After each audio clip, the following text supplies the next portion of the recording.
시간이 되었으므로 다 같이 일어서 찬송하며 주일 예배를 하나 드리겠습니다.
하나님 감사합니다. 죄와 허물뿐인 우리 인생이지만 예수님께서 십자가를 통하여서 자기 몸을 찢으심으로 우리가 하나님께 나아갈 수 있는 생명의 길을 열어주시고 하나님 자녀의 특권을 주셔서 이렇게 은혜의 보좌 앞에 나와 하나님을 예배하며 기도할 때에 하나님께서 우리 기도에 응답하여 주시고 풍성한 은혜를 허락하여 주실 것을 믿으니 진심으로 감사드립니다. 이 예배를 통하여 영광을 받아주시고 하늘 문을 여시며 풍성한 은혜를 넘치도록 부어 주시옵소서. 감사드리며 거룩하신 예수 그리스도 이름으로 기도드렸사옵나이다. 아멘.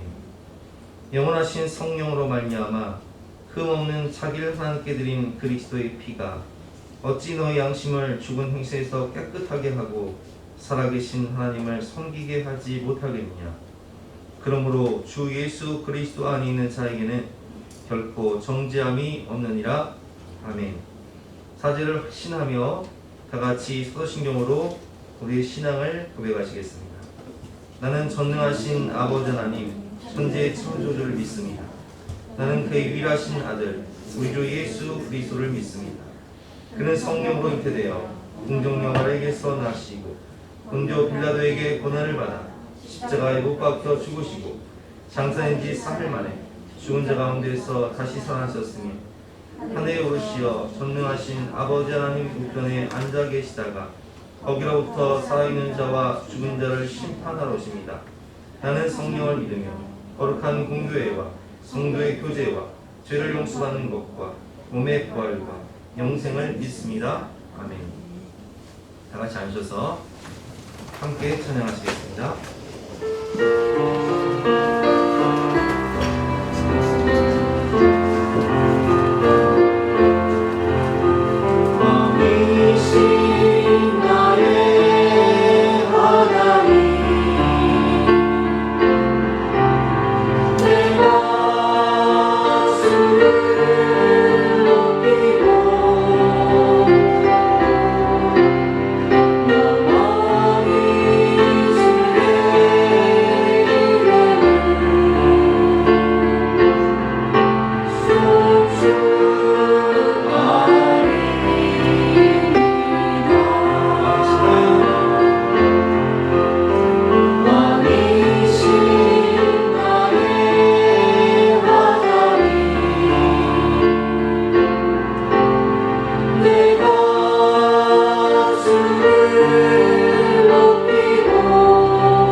주시고 은혜와 능력을 주시고 자비로 우리의 죄를 용서하시고 구원하신 주님의 은혜에 감사와 영광을 드립니다.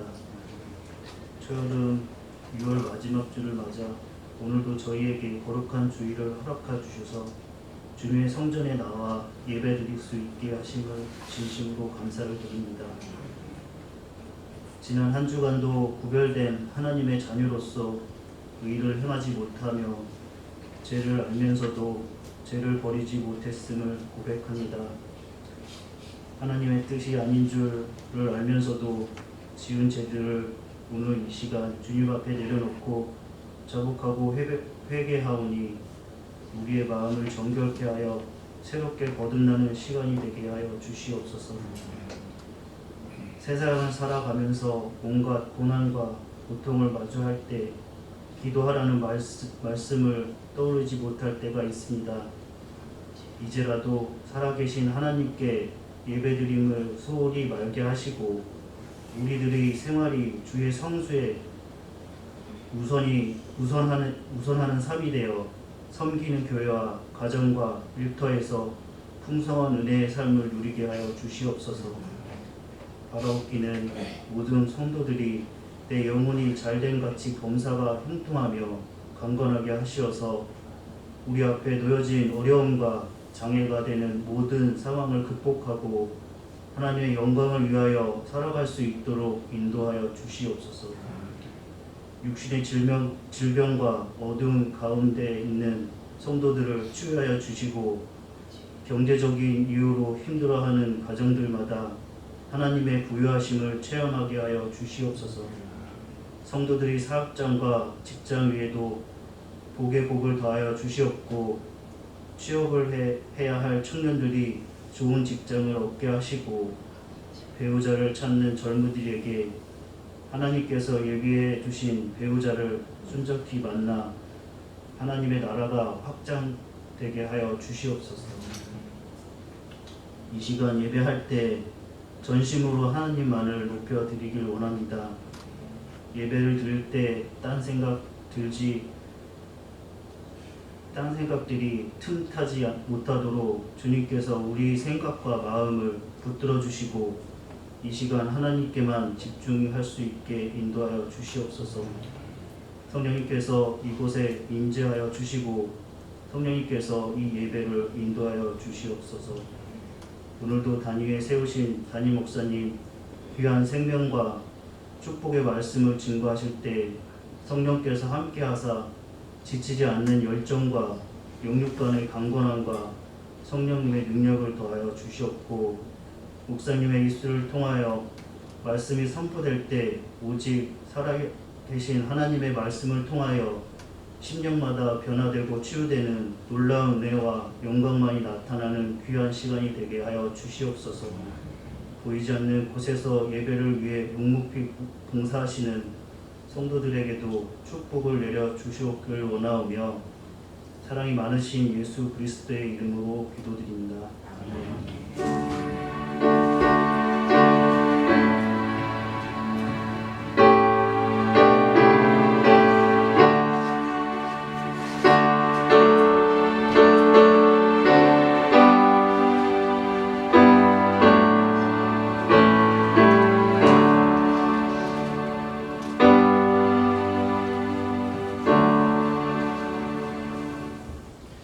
반갑습니다. 오늘도 주님을 사랑하는 마음으로 주전에 오신 여러분들을 주님의 이름으로 환영하고 축복합니다.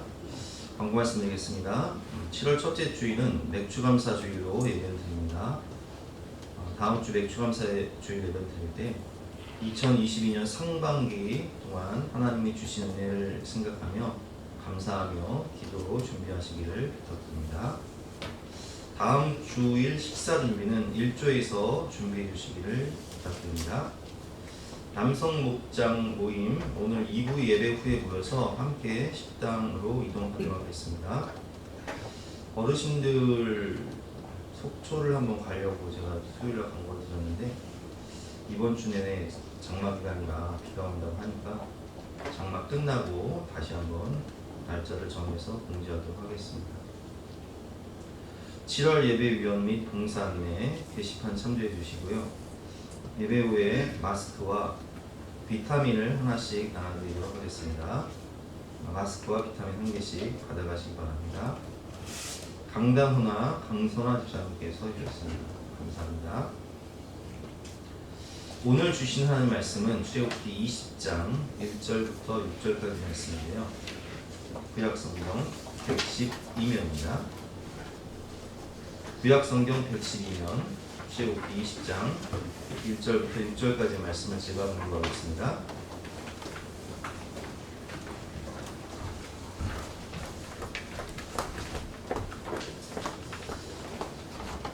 하나님이 이 모든 말씀으로 말씀하여 이르시되 나는 너를 애굽 땅 종되었던 집에서 인도하여 낸 내 하나님 여호와니라. 너는 나 외에는 다른 신들을 내게 두지 말라. 너를 위하여 새긴 우상을 만들지 말고 또 위로 하늘에 있는 것이나 아래로 땅에 있는 것이나 땅 아래 물속에 있는 것에 어떤 형상도 만들지 말며 그것들에게 절하지 말며 그것들을 섬기지 말라.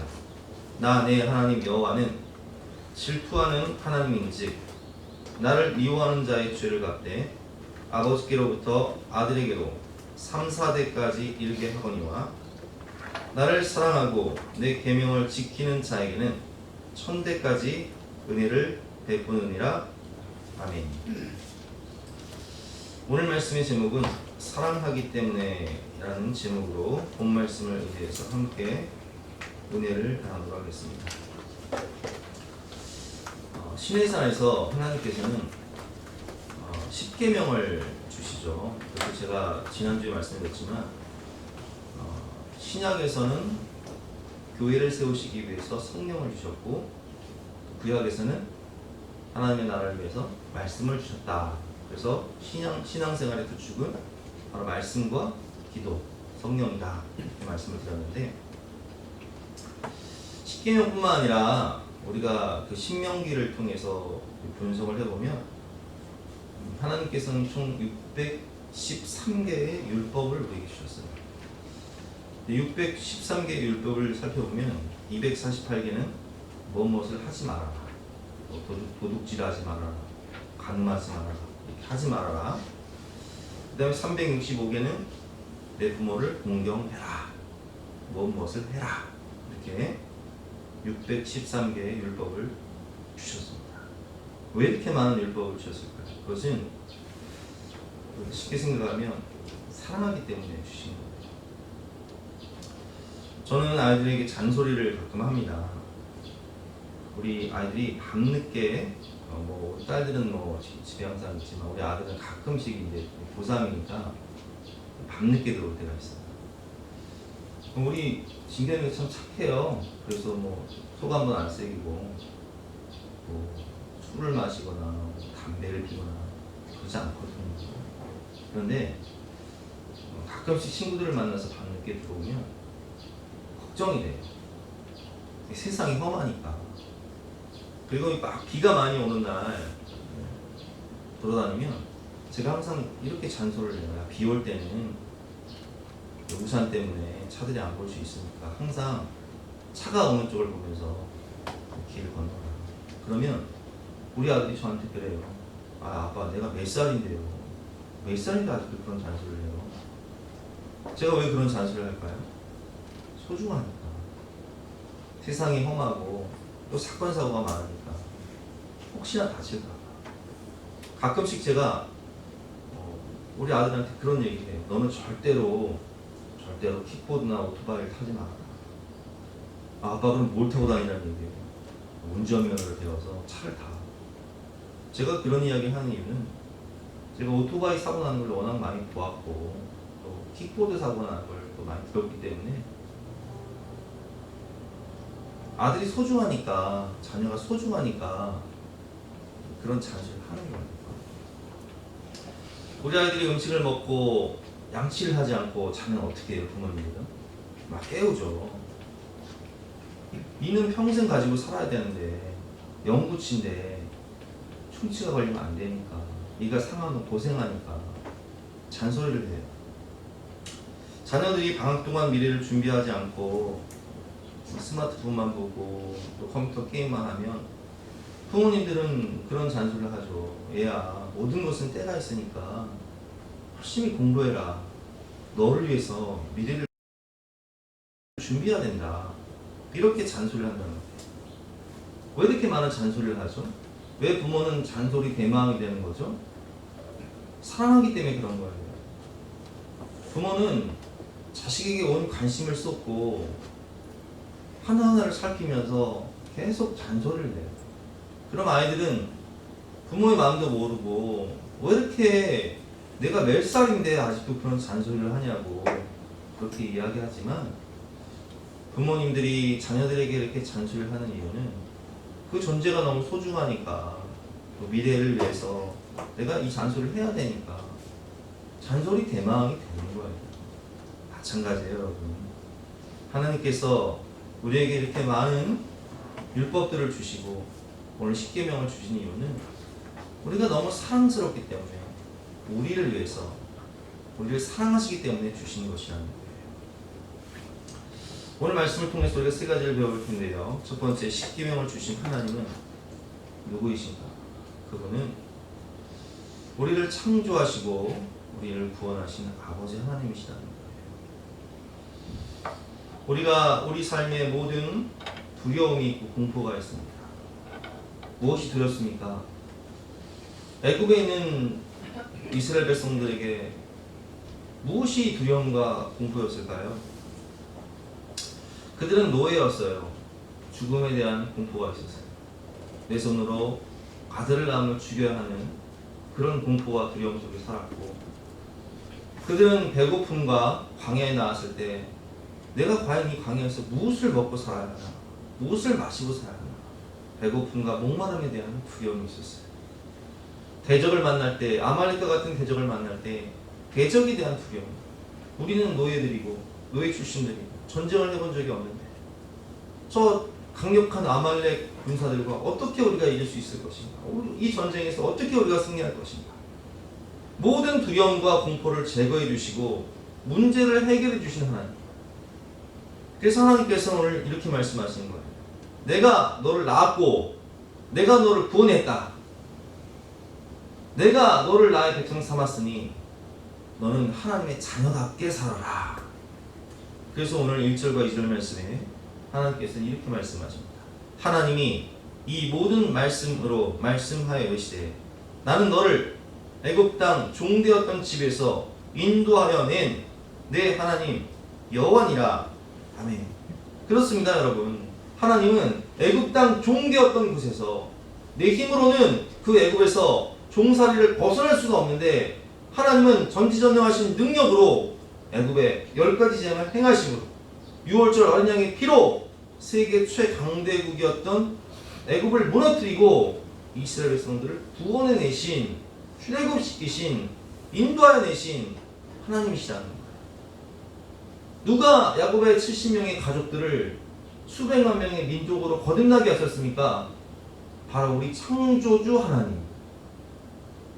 우리를 지으시고 우리를 기르시고 우리를 인도하시고 우리에게 풍성한 은혜를 공급해 주시는 우리의 아버지 하나님. 그분이 말씀하시는 거예요. 인생의 위기 앞에는 홍해, 뒤에는 애굽의 군대가 따라올 때 위기를 기회로 만들어 애굽의 모든 군대를 수장시키시고 미래의 모든 근심 걱정거리를 완전히 제거해 주신 그 하나님께서 우리에게 말씀하시는 거예요.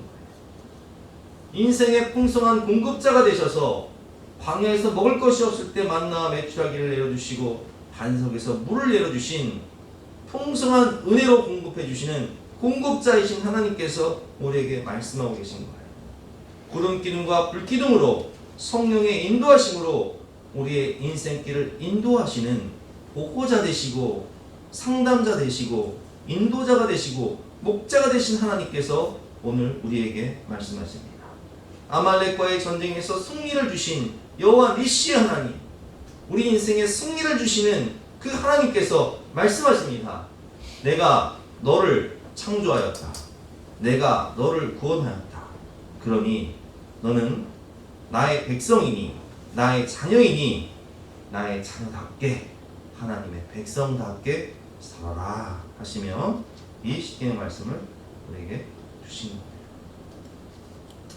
또한 두 번째로 우리가 이 말씀을 통해서 깨달을 수 있는 것은 하나님께서 십계명의 말씀, 하나님의 율법을 주신 이유는 우리가 구원받게 하기 위해서가 아니라 구원받은 하나님의 백성이기 때문에 주신 거라는 거예요.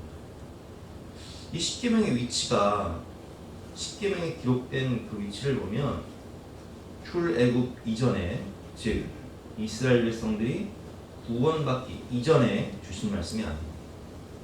구원의 조건으로 너희가 이 율법을 지키면 내가 너희를 애굽에서 구원해내고 내가 너희를 홍해의 위기 가운데 살 길을 열어주고 내가 너희를 이 율법을 지키면 만나와 메추라기를 주고 또 이 십계명을 지키면 내가 너에게 아말렉과의 전쟁에서 승리해 주겠다라는 전제 조건으로 주신 게 아니랍니다. 즉, 이 십계명은 구원 이후, 출애굽 이후, 홍해 세례 사건 이후, 아말렉과의 전쟁에서의 승리 이후, 구원 이후에 주신 말씀이라는 거예요. 여러분, 하나님께서 율법을 주신 이유가 무엇입니까? 구원 이후, 홍해 사건 이후, 거듭난 이후 우리가 하나님의 백성으로 예수님의 신부로 거듭났기 때문에 그러면 예수님의 신부라면 어떻게 살 것인가? 하나님의 자녀라면 어떻게 살 것인가? 하나님의 자녀답게 살라고 주신 거예요. 그래서 우리가 하나님의 말씀, 십계명 율법을 배우고 지키는 이유는 구원받기 위한 조건이나 행위를 나타내기 위해서 이 말씀을 지키는 것이 아닙니다. 로마서 3장 20절 말씀, 그러므로 율법의 행위로 그의 앞에서 의롭다 하심을 얻을 육체가 없나니 율법으로는 죄를 깨달음입니다. 자, 여러분 생각해 보세요. 여러분들 오늘 교회에 오실 때 운전을 하고 오신 분들은 많은 그 교통 신호를 만나셨을 거예요. 빨간불, 파란불, 신호등, 교차로. 그러면 자, 예를 들면 사람이 없는 시간대에 그런 신호를 만나면 어때요, 여러분? 불편해요. 자꾸 서야 돼요. 속도가 느려져요. 그러나 그 신호가 우리가 반드시 그 신호가 있어야 되는 이유는 무엇입니까? 우리의 질서와 안전을 위해서, 우리의 생명을 위해서 있는 거예요. 만약 그 신호가 없다면 질서가 무너지고요. 우리는 운전을 할 때마다 목숨을 내놓고 운전을 해요. 그러나 불편하더라도 그 교통신호가 있기 때문에 우리는 그 신호를 지키면 안전하게 교회에 올 수 있는 마찬가지예요. 하나님께서 율법을 주신 이유는 무엇입니까? 삶의 질서를 주시고 우리의 생명을 지키기 위해서 주신 거예요. 우리는 율법을 통해서, 하나의 율법을 통해서 하나의 말씀을 지키려고 하지만 사실 율법은 죄를, 우리가 얼마나 죄인인가를 깨닫게 해요. 그리고 갈라디아서 3장 23절 말씀처럼 믿음이 오기 전에 우리는 율법 아래에 매인바되고 계시될 믿음의 때까지 갇혔느니라. 이같이 율법이 우리를 그리스도께로 인도하는 초등교사, 옛날에는 몽학선생이라고 되어 있어요. 가정교사라고 되어 있어요. 몽학선생, 초등교사가 되어 우리로 하여금 믿음으로 말미암아 의롭다함을 얻게 하려 합니다. 여러분, 구원은 율법으로 얻어지는 게 아니에요. 그럼 무엇으로 얻어질까요? 구원은 하나님의 은혜예요. 믿음으로 얻는 거예요. 에베소서 2장 8절과 9절 말씀, 너희는 그 은혜에 의하여 믿음으로 말미암아 구원을 받았으니 이것은 너희에게서 나는 것이 아니요 하나님의 선물이라. 행위에서 나는 것이 아니니 이는 누구든지 자랑하지 못하게 함이라. 아멘.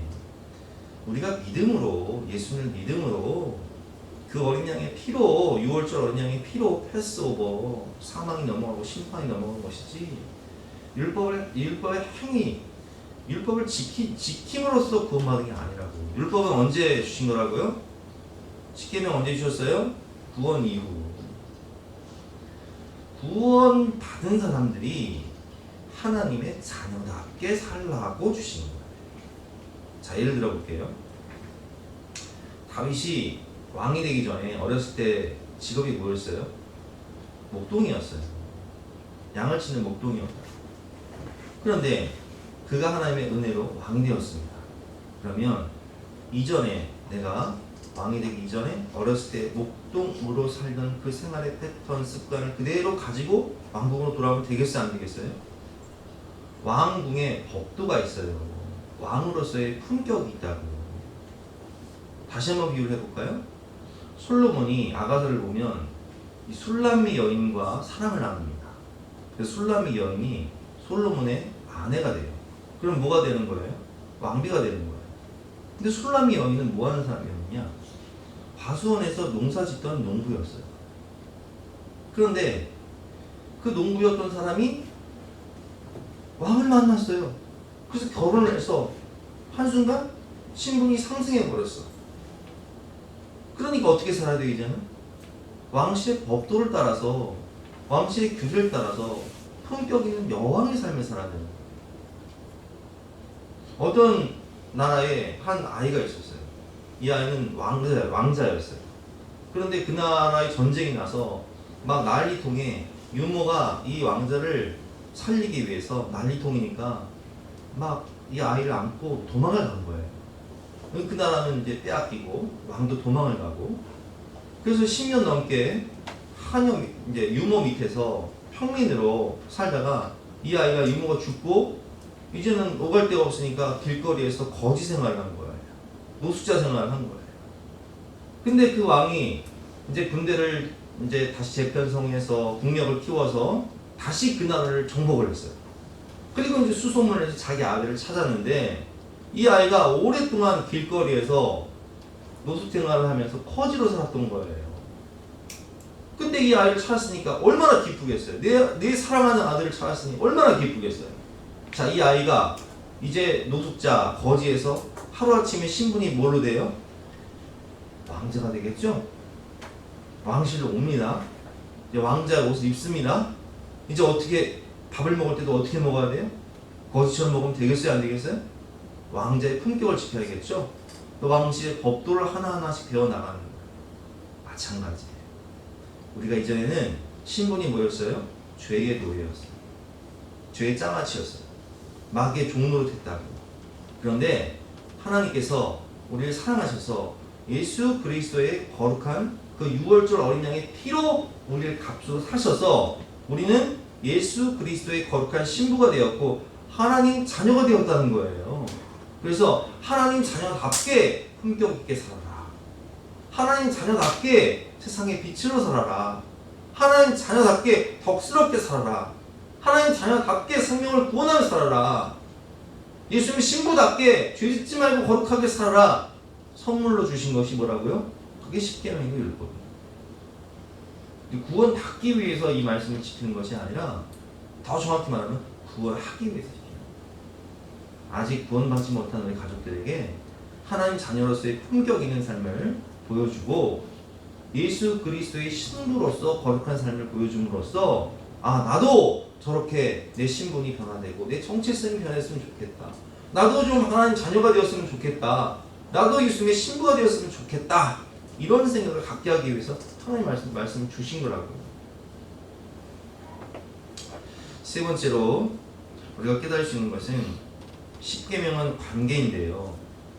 십계명은 크게 나누면 두 가지로 되어 있죠. 1부터 4계명은 하나님 사랑, 그리고 5부터 10계명은 이웃 사랑. 그래서 대신 관계와 대인 관계, 이 두 가지로 있는데 10계명은 관계예요. 근데 오늘 이 대신 관계에 있어서 하나님이 원하시는 건 뭐냐면 내가 너를 죽기까지 사랑했다. 나에겐 오직 너뿐이다.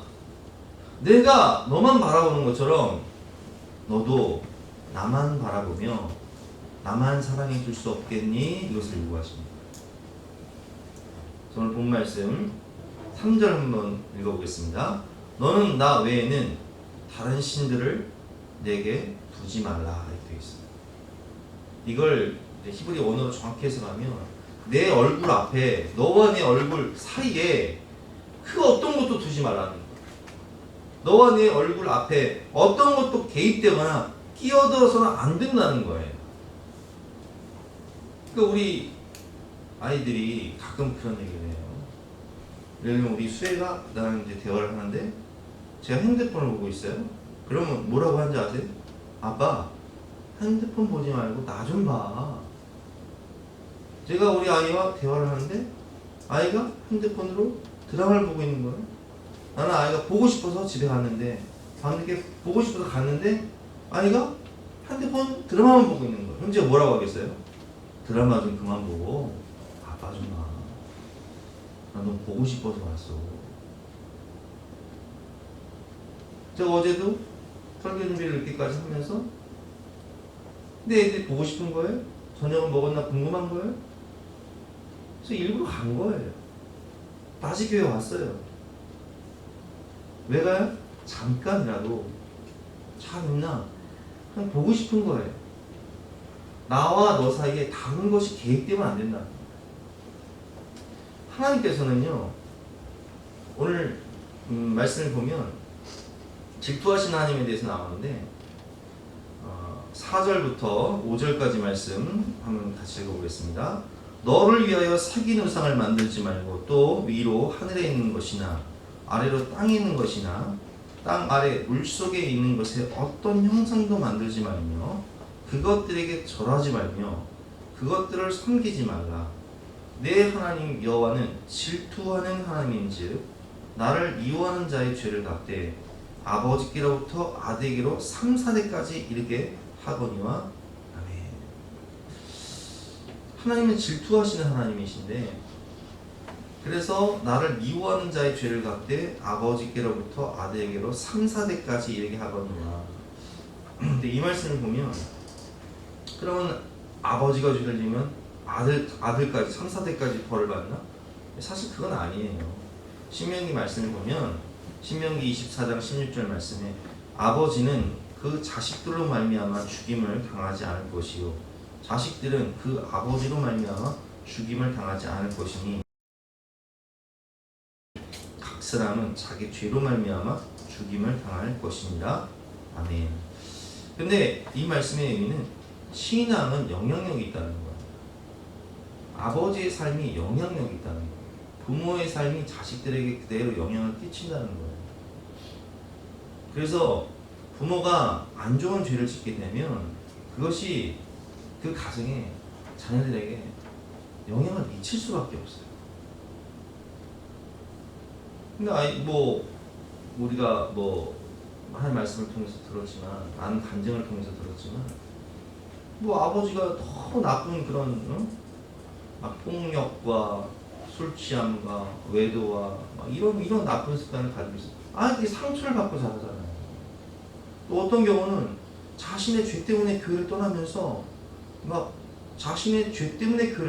아이들까지 교회를 못 나가게 해요. 이게 신앙의 나쁜 영향력이에요.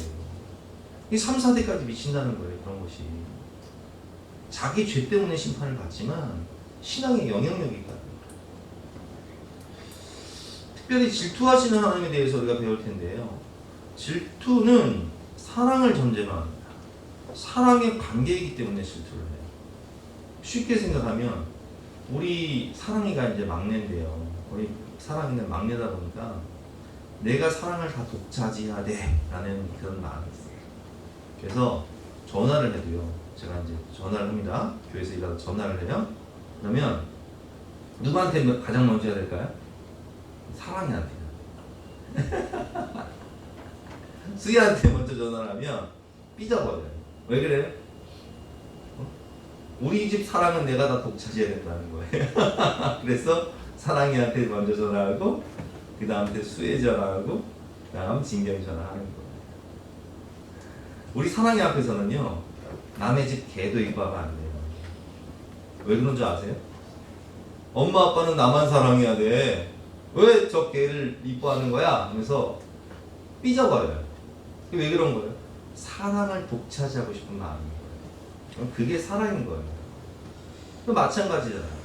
부부관계에 있어서 혹은 남녀관계에 있어서 내가 저 사람을 정말 사랑해서 나는 그 사람만 바라보는데 그 사람의 시선이 다른 남자나 다른 여자에게 가 있다고 생각해봤어. 그럼 당연히 질투가 날 수밖에 없잖아. 이게 왜 그러는 거예요? 사랑의 관계에서는 내가 당신만 바라보듯이 당신도 나만 바라보라는 거예요. 하나님께서 우리에게 이렇게 말씀하십니다. 내가 너를 죽기까지 사랑했다. 내 눈엔 너만 보인다. 그런데 왜 네 눈엔 나만 안 보이니? 왜 너는 너무나 많은 다른 세상 것들을 그렇게 바라보니? 왜 너무나 많은 세상 것들을 그렇게 사랑하니? 나는 너를 죽기까지 사랑한다. 나는 너를 위해 대신 죽었는데, 나는 너를 위해 독생자까지 되어 주었는데. 그래서 하나님께서 원하시는 것은 정말 하나님만 사랑하길 원하시는 거예요. 열정적인 사랑으로 하나님만. 내 눈엔 너만 보인다. 네 눈에도 나만 보이면 안 되겠니? 라는 그런 간절한 열정적인 사랑을 원하시는 하나님의 마음을 우리가 볼 수 있다는 거예요. 그래서 우리는 주만 바라봐야 됩니다. 주님이 우리를 바라보듯이 주님을 바라봐야 됩니다. 주님에게 사랑을 생각하면서 잠깐 찬양하는 시간 갖도록 하겠습니다.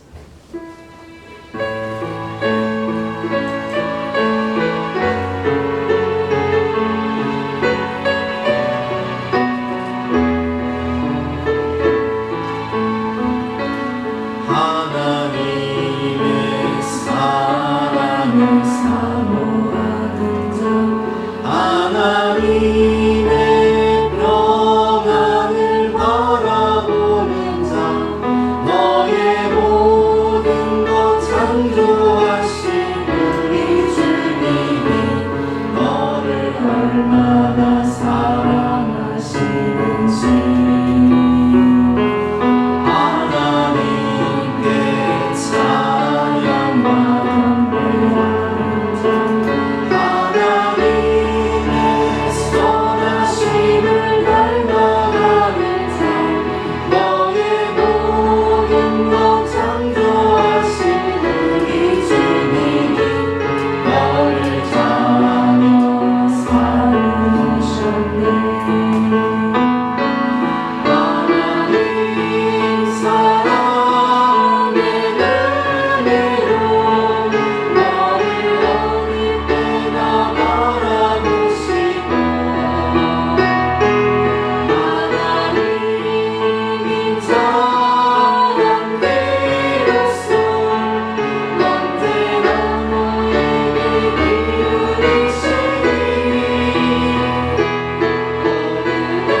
엄마는 온 신경이 아이에게 가요. 그래서 잠을 잘 때 아이가 이렇게 불편한 내색만 이렇게 보여도 아빠는 잠에서 깨지 않지만 엄마는 잠에서 깨요.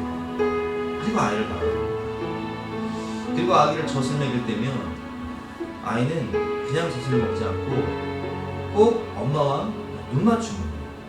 엄마 눈을 보면서 엄마와 시선을 교환하면서 어떤 경우에 손가락을 엄마 입에다 얹기도 하고 하면서 젖을 먹어요. 그렇게 엄마만 바라보던 아이가 자라면 엄마만 바라보면 좋은데 너무나 많은 세상 것들을 바라보게 되죠. 그래서 엄마의 품을 떠날 때가 있어요. 그때는 엄마들은 공동지 주무군이라고 해서 내 품 안의 자식, 내 품에 안은 것, 나만 바라보던 그 자식이 없는 생각이나 그림입니다. 여러분 오늘 이 말씀을 통해서 뭘 깨닫습니까?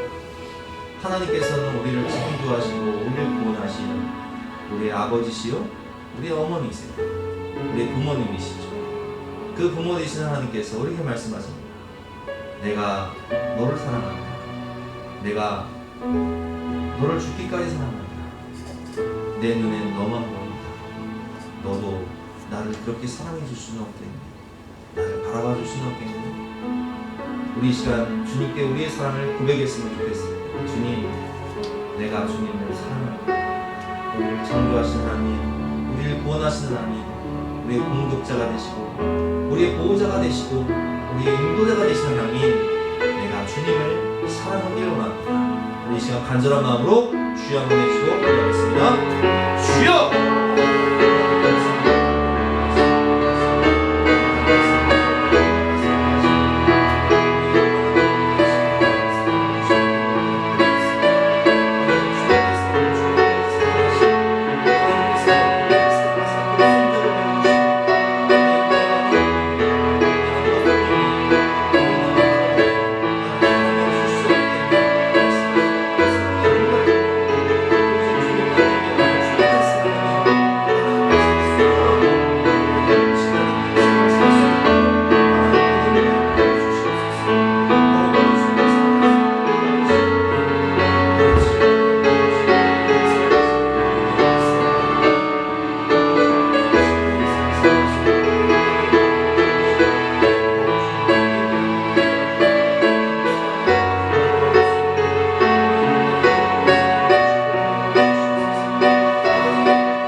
오늘 말씀의 결론인데요. 6절 말씀이죠. 나를 사랑하고 내 계명을 지키는 자에게는 천대까지 은혜를 베푸느니라. 하나님이 이렇게 말씀하십니다. 하나님을 사랑하고 그렇게 하나님만 바라보고 하나님을 사랑하고 하나님의 말씀을 지키는 자에게는 3, 4대가 아니라 이제는 천대까지 은혜를 베푸시겠다. 왜 하나님을 사랑하고 하나님께 순종하면 천대까지 은혜와 축복을 주실까요? 아브라함을 보니까 창세기 22장에 아브라함이 아들 이삭을 바치라는 그 말씀에 순종을 해서 그 아들 이삭을 바치기 위해서 모리아산에 올라갑니다. 그리고 그 아들 이삭을 번제로 바치기 위해서 칼을 들 때 하나님께서 주의 사자를 보내셔서 아브라함아 내 아들 이삭에게 손대지 말아라 말씀하시면 다른 제물로 번제를 받으시고 약속을 해주시죠. 창세기 22장 16절 말씀입니다. 이르시되 여호와께서 이르시기를 내가 나를 가리켜 맹세하노니 내가 이같이 행하여 내 아들 내 독자도 아끼지 아니하였은지. 무슨 얘기예요? 이삭보다 하나님을 더 사랑했다는 거예요.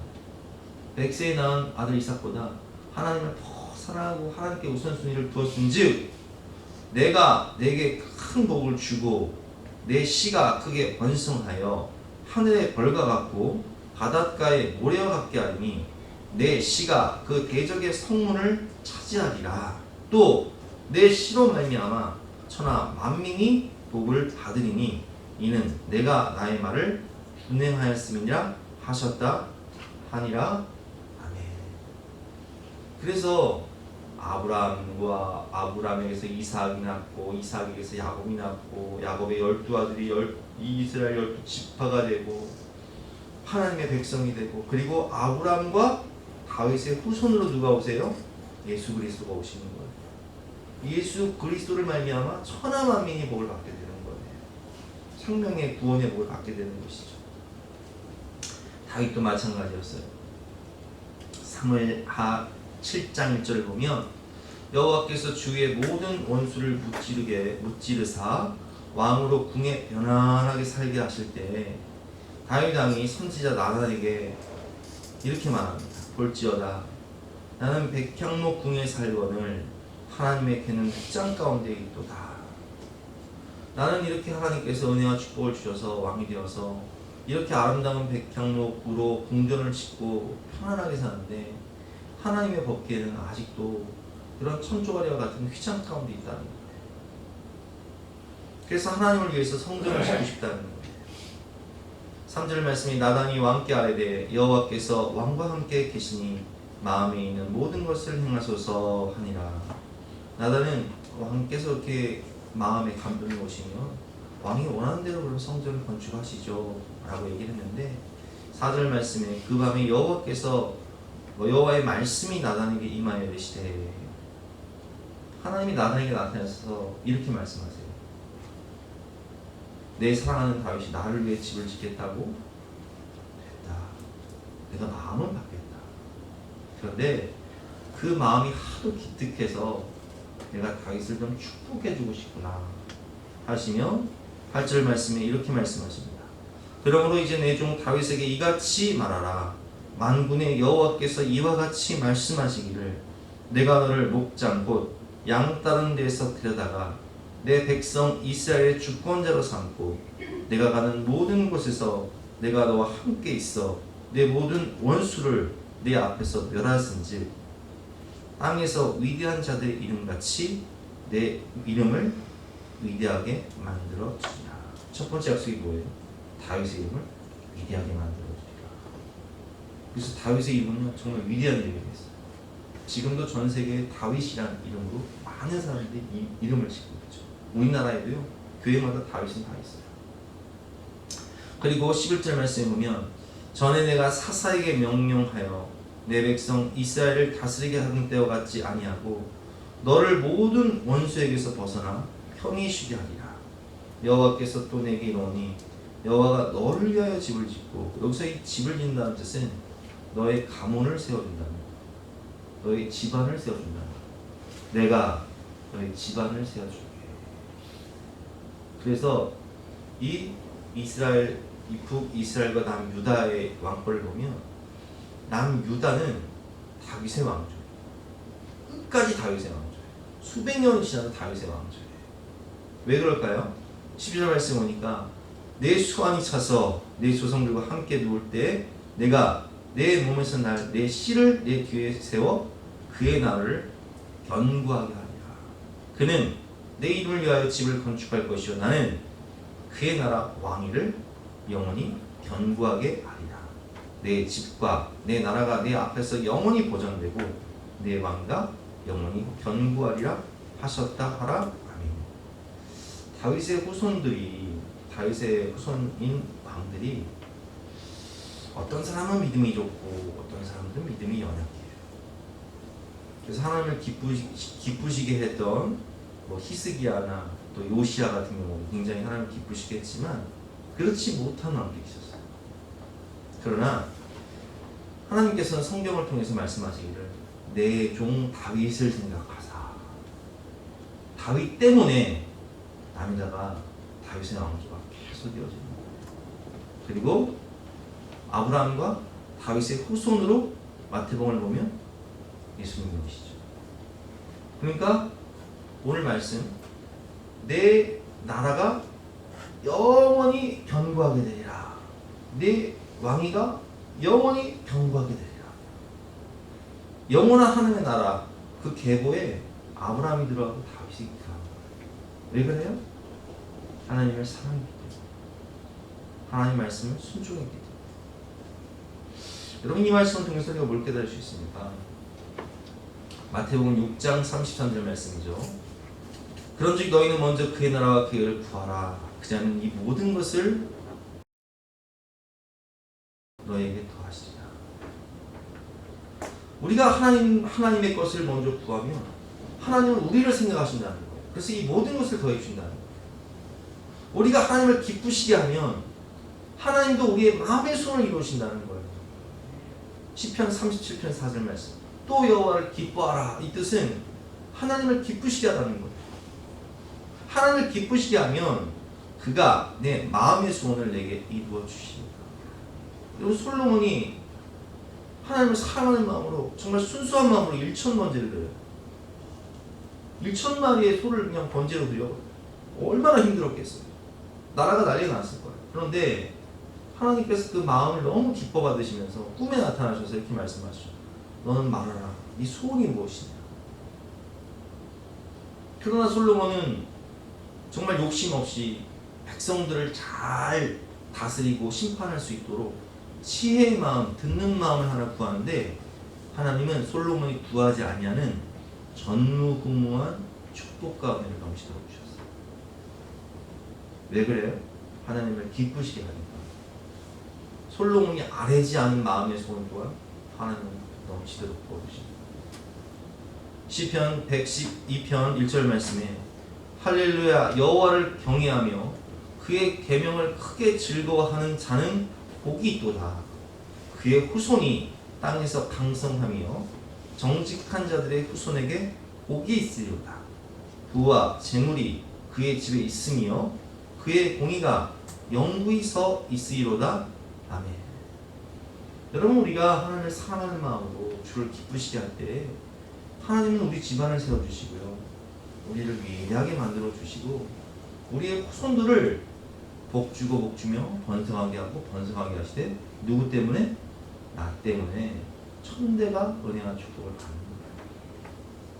그래서 오늘 이 말씀을 따라서 우리는 주를 위하고 주님은 우리를 위하고, 우리가 전심으로 주를 사랑함으로 하나님이 예비하신 이 약속, 이 풍성한 은혜와 축복을 다 받읍시다. 하나님이 이 말씀을 주신 이유는 속박과 억압을 주심이 아니요, 우리에게 풍성한 은혜와 축복을 주시기 위해서 하나님 자녀로서 품격 있게 살라고 주신 거예요. 하나님을 최고로 위하여 하나님 말씀에 순종하며 하나님을 최고의 우선순위에 두며 살아갈 때 하나님은 오늘 약속하신 대로 천대까지 영원한 은혜와 축복을 주시리라 믿습니다.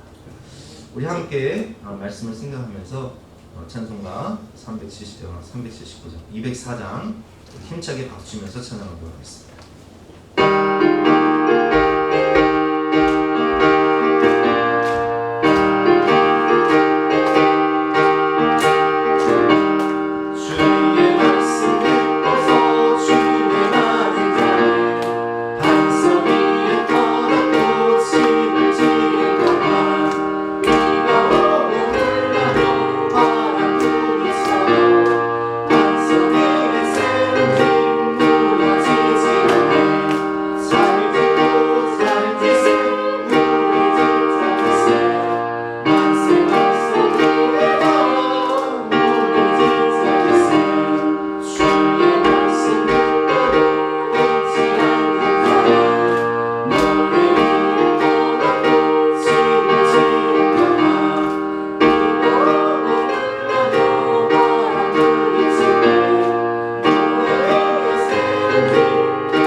하나님이 우리를 죽기까지 사랑하신 것처럼 하나님이 우리를 바라보시며 나는 너뿐이다, 오직 너뿐이다, 내가 너를 영원히 사랑한다 말씀하시는 것처럼 우리도 주님만 사랑하고 주님만 바라보며 주님 말씀에 순종하여서 우리 자손들이 천대까지 은혜와 축복을 받는 아브라함처럼 다윗처럼 살아가게 하여 주시옵소서. 감사드리며 거룩하신 예수 그리스도의 이름으로 기도드렸사옵나이다. 아멘. 다 같이 나와서 별단 찬송가 218장 찬송하시겠습니다.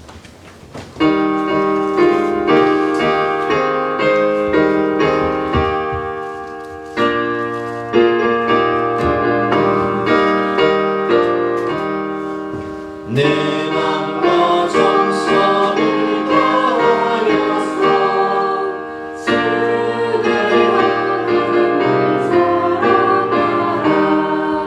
내 몸을 아끼고 사랑하리. 언제나 이웃을 사랑하라. 주께서 우리에게 명하시니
나를 사랑하고 내 계명을 지키는 자에게는 천대까지 은혜를 베푸느니라. 아멘.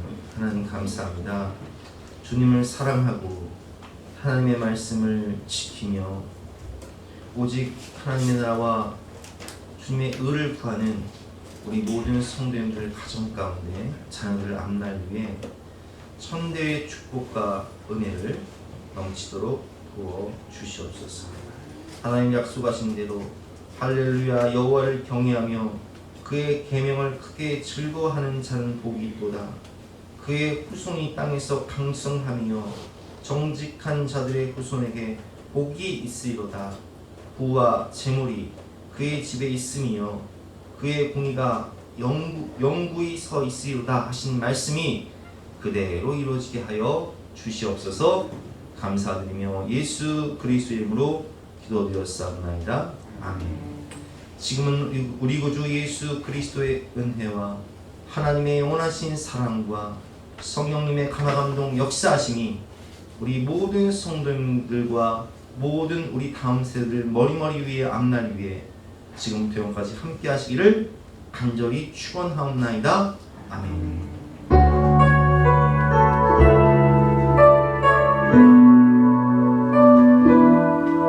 나는 너를 사랑하리라.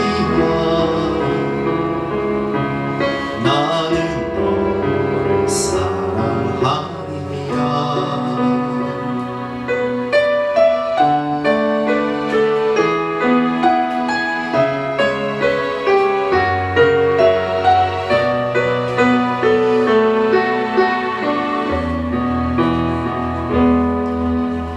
내가 너를 사랑하는 것은 내가 다른 사람보다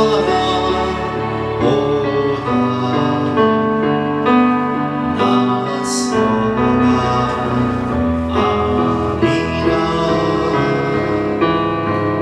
내가 너를 사랑하는데 내가 너를 사랑하는데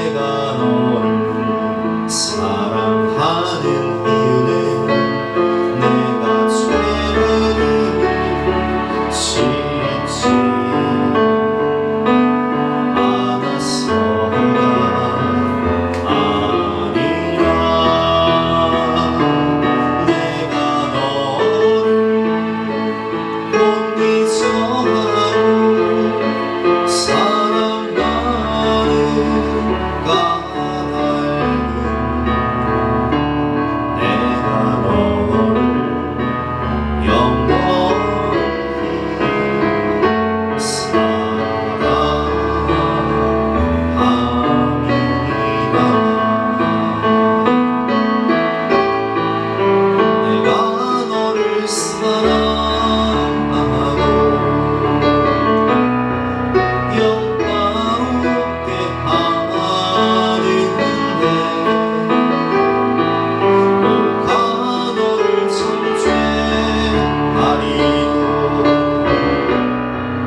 욕되게 하리요 아무도 너를 만질 수 없으니 내가 너를 사랑함이